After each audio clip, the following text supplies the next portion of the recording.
Hello everyone. तो कुछ phrases देखते हैं जिससे अपना काम आसान हो जाए। मतलब कि स्टेनो में जब डिक्टेशन आती है तो ऐसे ऐसे वर्ड्स बारी बारी रिपीट होते हैं, तो अगर हम उनको अलग अलग बनाते तो हमारा टाइम बहुत ज्यादा लगता है। तो इसलिए हम क्या करते हैं, फ्रेजेस बना लेते हैं, इकट्ठे बना लेते हैं उन सब वर्ड्स को।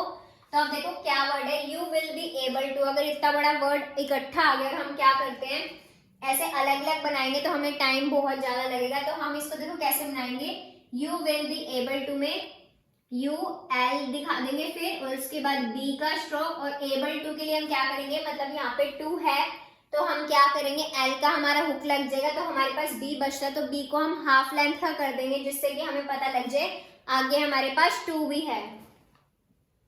तो ये हमारा क्या बन जाएगा, you will be able to. ऐसे ही same we are able to में करेंगे, बी का स्ट्रोक बना के आर के लिए इसी को ही डबल लाइन का कर देंगे, क्योंकि आर का हमारा अपर डायरेक्शन वाला स्ट्रोक ऐसे ही बनता है। तो ये हमारा वी आर बन गया। एबल टू के लिए हम क्या करेंगे, ऐसे लेंथ को छोटा कर देंगे ताकि हमें पता लग जाए। उसके बाद हमारा टू भी था तो हम क्या सोचेंगे कि हमने टी के लिए हाफ लेंथ का किया, तो ये हमारा क्या बन जाएगा, वी आर एबल टू। उसके बाद देखो एट द सेम टाइम के लिए हम क्या करेंगे, एट के लिए हम टी का स्ट्रोक लगाएंगे और द के लिए ऐसे टिक लगाएंगे, और उसके बाद सेम टाइम के लिए हम क्या दिखाएंगे, एस एम और फिर एम। ये हमारा क्या बन जाएगा, एट द सेम टाइम। उसके बाद देखो एट सम टाइम के लिए क्या करेंगे, एट और सम टाइम। देखो एट द सेम टाइम में दी आएगा तो हम क्या करेंगे, टिक भी दिखाएंगे द के लिए, और एट सम टाइम के लिए क्या करेंगे, एट सम और टाइम। उसके बाद देखो फॉर सम टाइम, एफ का स्ट्रोक, उसके बाद सम टाइम। उसके बाद देखो ऑल्डर देन को कैसे दिखाएंगे, ऑल्डर तो हमारा सेम बनेगा, और देन के लिए बस हम एम के हुक को दिखा देंगे। ये हमारा क्या बन जाएगा, ऑल्डर देन। उसके बाद देखो फ्रॉम टाइम टू टाइम कैसे बनेगा हमारा, फ्रॉम, और टाइम टू टाइम के लिए हम डबल एम ऐसे दिखा देंगे, हमारा क्या पड़ा जाएगा, from time to time.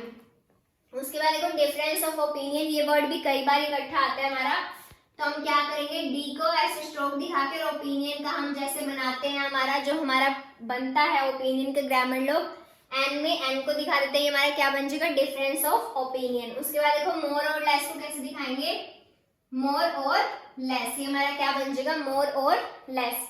In words के लिए आप ऐसे भी कर सकते हो, नीचे ना डबल टिक लगा देना अगर आप किसी भी वर्ड में ज्यादा फ्रेज करते हो, और ऐसे ऐसे हमारे सिमिलर वर्ड्स भी बनते हैं, तो आप उसमें कंफ्यूज ना हो जाओ कि आपका ये वर्ड है या फिर आपने ये फ्रेज बनाया। तो आप उसके नीचे फटाफट से डबल टिक भी करते जाया करो ताकि आपको पता लग जाए कि आपने यहाँ पे फ्रेज यूज किया है।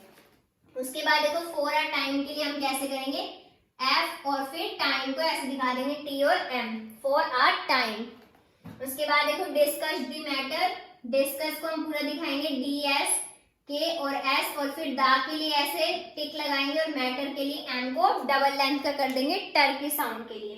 तो देखो you will be able to, we are able to, at the same time, at some time, for some time, older than, from time to time, difference of opinion, more or less, for a time, discuss the matter. ये ऐसे words हैं जो dictation में बार बार repeat होते हैं, तो आप इनकी अगर फ्रेजेस की तैयारी कर लोगे तो आपके लिए डिक्टेशन लिखना और भी इजी हो जाएगा।